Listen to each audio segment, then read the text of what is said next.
Hi, let's keep reading Pride and Prejudice by Jane Austen. Last time, we learned that the Bingleys are moving to the city, maybe for a long time. Not only that, but Miss Bingley wants Mr. Bingley to marry Mr. Darcy's sister, Georgiana, and not Jane. How awful. Let's keep reading and find out what happens next. Chapter 22.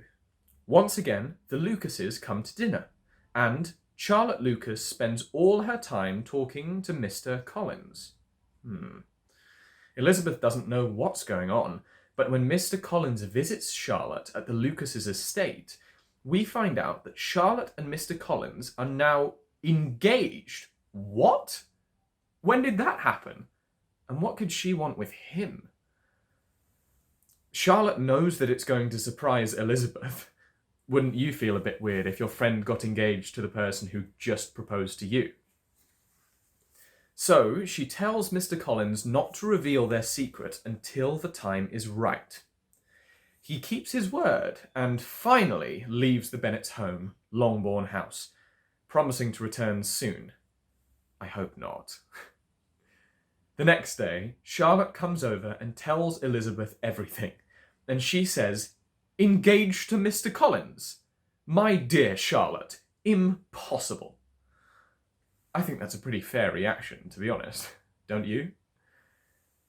And Charlotte agrees, but she explains it to Elizabeth by saying, "I am not romantic, you know? I never was.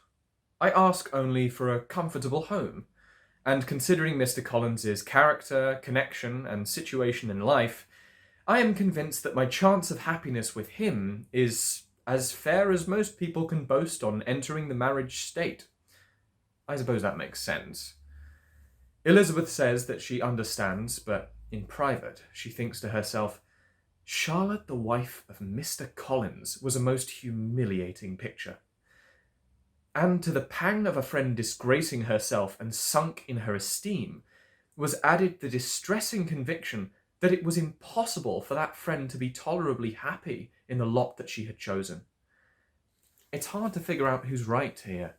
Elizabeth believes that you should only marry for love, and I agree.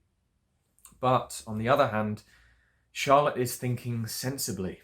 She's 27, which was old at the time, and I understand why she would want to choose stability. You know, we're almost at the end of the first volume. I wonder what happens next. I'm Seth Bentley from the Idol Tutor Studio. Join me next time and we'll finish Volume 1 together. I'll see you soon. Bye-bye for now.